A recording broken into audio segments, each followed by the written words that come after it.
Hello, everybody. Welcome to Talk About House. I'm Todd. I'm Juana. Okay, today we're going to talk about mortgage rates and the possibility that they could be under 5% by 2025 and what would cause that to happen.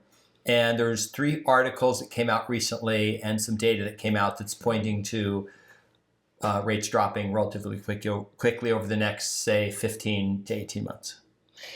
So rates may go down, but remember, they're not going to go down quite as fast as they went up. Yeah, we'll talk about that. We got some cool charts that show some predictions and stuff like that. Okay, so the first article we talk about is mortgage rates drop for the 5th straight week. 5 weeks, looks like they've peaked. What's interesting was that mortgage rates peaked in 2023 about this time of year in like late October. You mean 2022? I'm sorry, 2022. And in 2023, basically they peaked the same time. I think that's housing works that way with prices and inventory, and there's seasonality to it, right? Interest rates don't really work that way. Right. So we think it's coincidental. I think it's coincidental. I just thought it was interesting. It's probably within days, the peak of 2022 and 2023. Okay, here we go. Washington, D.C., this was from a CNN article. Mortgage rates continue to drop this week. It's the 5th straight week rates have moved lower. The 30-year fixed rate mortgage fell to an average of 7.22%. Remember, they were almost at 8. Yes. The week ending November 30th, down from 7.29 the week before, according to data from Freddie Mac. A year ago, that 30-year fix was 6.49%. But it just kind of touched 7% and went back down. Correct. This time it got right close to 8 and went back down. Okay, here's the next quote from the article. And the other thing we're going to do is talk about what this looks like for what's going to happen in the housing market over the next year and probably even into the spring of 2025. Wow. There are some predictions that sound crazy. A couple that I heard. I would talk about them, but I'm not going to endorse them. Okay. The current trajectory of rates is an encouraging development for potential home buyers, with purchase application activity recently rising to the same level as mid-September when rates were similar to today's level, he said. We'll talk about that in a second. Cater added that the modest uptick in demand over the last month suggests there will likely be more competition in a market that still remains starved for inventory. So there's 2 things in this, Juana. They are acknowledging, which I think we all understand, that as interest rates go up, that cuts out some people, and as interest rates drop, it includes more people. Why is that? So partly it's psychological. Okay. It's people who... How's it psychological? So it's people... Because if you had said 3 years ago, hey, you should wait to buy until 2023, interest rates will be all the way down to 7.22%, they'd be like, what? They're like 2% right now. Right. So partly psychological because they're looking at other people who have much lower interest rates. So that causes them, the higher interest rates are, the more they feel like they shouldn't participate with those interest rates because somebody else has a better interest rate, right? So it's kind of that sort of weird envy thing. Maybe envy is not the right word, but it kind of feels like that. And then the other reason is, of course, because the lower the interest rates, providing that the prices haven't changed, the lower the mortgage payment if you're getting financing. So those are the 2 biggies. Okay. Well, the other thing is that inventory is, it says here that starved for inventory, but inventory's low, substantially low for this time of year. Normally we've had increasing inventory. We have a ton of it. And then we're probably, like in our market, we have somewhere between 1/3 and 1/2 of what we normally have for sale. Correct. Yes. Okay.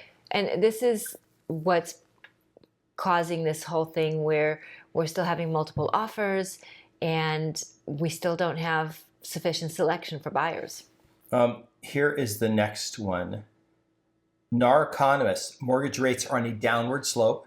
You're going to see some very familiar numbers here. 30-year fixed rate mortgages average 7.22%, dropping from last week's 7.29%, and then it's got the 30-year rates for last year.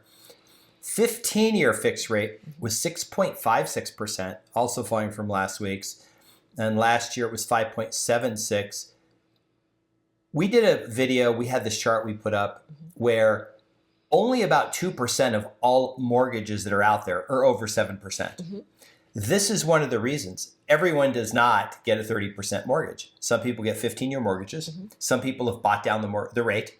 They've just said, hey, could you give me $10,000 in closing costs to buy down the mortgage, or they went to a home builder and they got a lower rate. So that number that's quoted is misleading. We've actually got a super good chart that's going to put this into perspective. Right. The other thing is, remember that number that's quoted is very specific, right? First of all, it's an average. Second of all, it's for people who are putting 20% down, people who have great credit, people who have low debt to income ratio. So all these special things apply. And then again, of course, it's the average of all the loans out there that Fannie and Freddie see. So it's just an idea to give you, use it like an index, right? Like a benchmark, but it doesn't necessarily reflect what you're going to get out there, what the person sitting next to you is going to get out there. It's just to give you an idea of the change in the market. This chart, I think, is extremely cool. Okay. What this shows is this is the effective mortgage rate of instantly, like what mortgage rates were on a certain date, and then the effective rate of everybody with mortgages. Now, if you go all the way to the left on this, you can see it's in the comes from late 80s data from 86, where rates were 10 to 12%. First house I bought, I think I paid 10.5% or 11% or maybe something like that. It was a purchase in 1987 on a house in Florida. And you can see that interest rates have basically been declining since then. But what's interesting is you see how all the way to the right, the rates shoot up. Remember, that's just the 30-year conventional mortgage rate. But that other line is still really low. That's the effective rate, meaning that's the rate of all mortgages combined. So it's 3.7% because remember, you had two things happen a couple years ago. Interest rates were really low and a lot of people bought and got lower rates. And then some people took their existing 4%. Like I know people that refied to save 1%. Right. Like they said, "Ooh, I've got this." They called me, super excited. "I've got this 3.75% and I'm refinancing. That's great." And I called them a year later and they're like, "Oh, you're not gonna believe this. I refied." I said, "Dude, you refied a year ago." "Yeah, but I got 2.75 now." So and their payment was like $1,000 a month less or something. Right. So refinancing makes sense usually if you're going to be in the house long term and if it's at least a point better. Right. This is interesting because while people see the high rates, they're to understand why home prices haven't absolutely tanked. And this is why 100% of the housing market is not for sale. Correct. Like 0.5% right now. 0.5% of all available homes are for sale. 1 in 200. The other 199 are just sitting there and people are like, "We don't care what rates do. We're not selling. We're not doing anything." And that's that locked-in effect, right? Mm-hmm. That locked-in effect comes from this effective outstanding mortgage rate is 3.7%. Correct. Okay. All right. Now, this next chart, also very cool. This was from a different source. This was the forecast. I think this is from the NAR forecast for the next 90 days. As you can see, there's the peak that it hit, 7.79% was the highest that it hit. This is the average 30-year Freddie. When we do our videos, Juana, tell them why we always try to grab the same data and just use it all the time. Why don't we, because some people will come in the comments and go, "Todd, it was 8.3%. And then it'll be like, Banana Bank for subprime borrowers, right? Who had a 500 credit score and putting 0 down. Right. So it's what we talk about all the time is we want to make sure that we're using the same type of data all the time so you can see a trend. If we're using different sources all the time and if we're using different benchmarks all the time, then it's very difficult to see a trend. And the idea is to be very transparent and to provide good information. Right. The other thing, remember that's Freddie, Fannie are the most expensive loans you can get because they're regulated and they have, when we did multiple videos on this, they add in higher points, like higher percentages on the rates because they sell them on the secondary market. So that's risk for the secondary market to buy the loans, right? Right. And they also allow less well-qualified buyers to borrow. So depending on the loan program, it could be a credit score as low as 580. Right. And they have to manage all that risk. So what they do is they jack up everybody's fees. You don't probably understand this. This may not make sense to you, but if you're just you make 50, 60, 70,000 a year, you're trying to buy a house, and you're seeing this 7.2% interest rate. Oh, that's really high. And then you find out some like super rich dude who is makes 400,000 or 500,000 a year, and they've got a 6.5% on $1 million. We just did a video on this. Mm-hmm. They're $1 million loans. As long as you borrow at least $1 million, their rate is 6.5%. Mm-hmm. And you're like, wait, that makes no sense. Why would somebody loan me? Because remember, they're not subject to this FHFA nonsense where they're jacking up your rate. Mm-hmm. This is the market. There's actually investors out there who are saying, look, if this person's buying $1 million house, they have a super high income, they have all these other assets. Mm-hmm. They're not going to let the house get foreclosed because I'm going to go after all their 401ks and all their substantial assets. So I'll loan them money at 6.5%. Right? Right. So when you're looking at loans, lenders, like Todd said, they have to factor in risk. And usually the higher the loan amount, usually the better qualified the borrower and the more assets the borrower has, which means that the borrower has access to assets to cover the mortgage payment, even if they have a change in life circumstance. This forecast shows potentially by February rates, this is the Freddie rate, down to about 6.75. Mm-hmm. That would be a pretty sweet spring, pretty active spring to get March, April, May down to 6.5% for the Fannie Freddie ones, because you have people now getting 5-something for a 15-year fixed, mm-hmm. right? Which is possible. So we talked about getting under 5. We're going to talk about that in a bit. But remember, that was by 2025. Okay, you're probably saying, but Todd, none of this makes sense because this is all based on, the Fed, and the Fed's, hasn't cut rates yet, yada, yada. Well, there's these things called futures, mm-hmm. bond traders.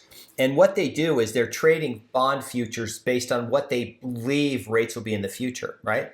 Because if you buy a bond today and the rate drops, your bond is more valuable because it's a higher interest rate. So you can sell the bond for a higher base value. This is the thing, there's actually an inverse relationship between, not houses and mortgages. That's a factor, but houses and mortgages are supply and demand. Bonds literally have an inverse relationship. If bond prices fall, the yield has to go up. If the yield drops, the bond price goes up because the bond is now worth more. It's just like those banks that had locked in those super low rate bonds, then they have to liquidate them. Nobody wants them. So they're paying less than the bank paid for them originally, right? Less than face value. So if you look at this chart, that top line is 3 months ago what bond traders thought the federal funds rate would do by July of next year. This is their estimate based on trading futures, okay? Remember, they're doing this for their clients mainly. They're trying to get the right risk level and predict what's going to happen. The next line is what they thought a month ago, because they're looking at everything. They're looking at the economy. They're looking at the 10-year Treasury. They're looking at all these different factors, right? They're looking at interest rates. They're looking at jobs. They're looking at, is there going to be a recession? And or is the Fed going to cut rates? Well, that bottom line is today, basically, so this was Friday, what they think that the Fed rates are going to do. And you could see this is a substantial drop in Fed rates by next July. Mm-hmm. Right. So, to me, it's always really interesting because they're looking at a lot of numbers, but it's more like reading the tea leaves because there's more of there is a science, but there's also an art to this. Yes, for sure. Okay.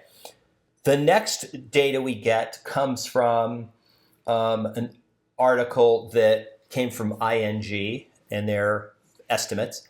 It says the Federal Reserve will cut interest rates 6 times in 2024 as economy shows clear signs of cooling down. Now, the reason why I read this article is I saw a completely different group that estimated the same 6 interest rates cuts. Now, what they're predicting is basically a slowdown, maybe mild recession. They're trying to avoid it. So they're thinking the Federal, because plus it's what 2024. It's an even year.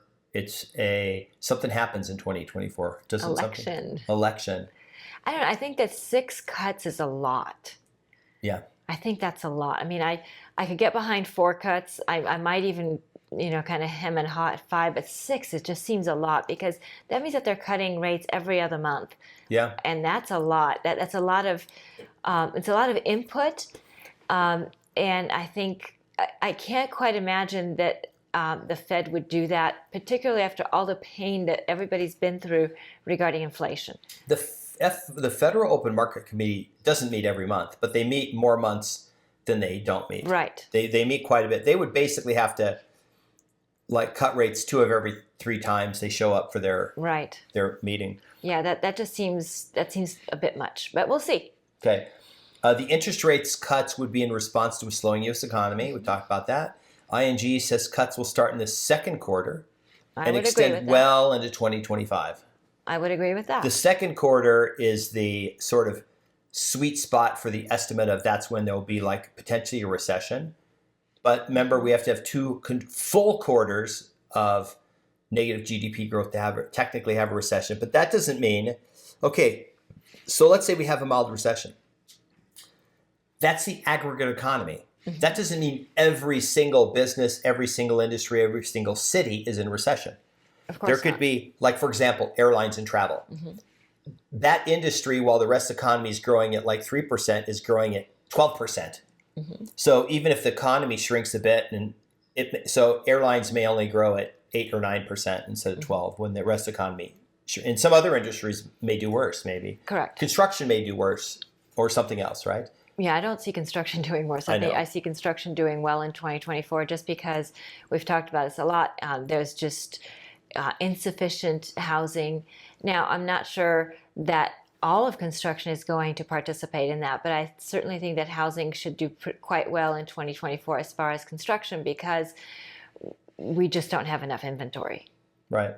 I think maybe office construction might slow down because I think that's going to be market specific. Okay, market specific. Yeah, I agree with that too. We do know that the builders are not building as much robustly as they built in 2019. No, so they're quite timid about it. Okay. Even though they realize that there's a shortage, they simply want to maximize profit on the units that they are selling, and they do not want to undersell anything. Okay. Knightley's expected rate cuts would bring the effective federal funds rate to about 3.83% at the end of 2024 and 2.83% at the end of 2025 compared with today's federal fund rates of 5.33%. That difference is 2.5%. If you knock 2.5% off today's interest rates, you're below 5. You're in the 4s again. Also, if you take the 2.83% and add 2%, which was about 2 to 2.5%, was about the going rate of premium difference between the federal funds rate and the 10-year, which is what mortgage rates are based on. This also validates potentially that in 2025 you could see us back to, this is just a scenario, I'm not saying it's going to happen, below 5% on interest rates for homes. Yeah. The 3.7 percenters probably not all going to sell. All the people with the effective rates of 3%. Sure. So what is this? And I did see a prediction. It was just a blogger who said home prices go up 20% next year. That this thing was turning around. We had some stagnation for 2 years, but wait till next year, it's going to blow up again. And I was like, I don't agree with that. I would not bet any amount of money. I wouldn't bet they're going to go down 20%. I would not bet home prices are going to go up 20%. But it did intrigue me that this was the logic, that the rates are going to cause bidding wars and won't be enough inventory. So he's looking at inventory and low rates sort of feeding each other. Mm-hmm. I mean, it's possible, right? Well, the 20% thing I wouldn't put money on. But, we've talked about this before, that any downward movement in interest rates is definitely going to push prices up. That's, to me, without question. How much? I think it depends on how much movement there is in interest rates.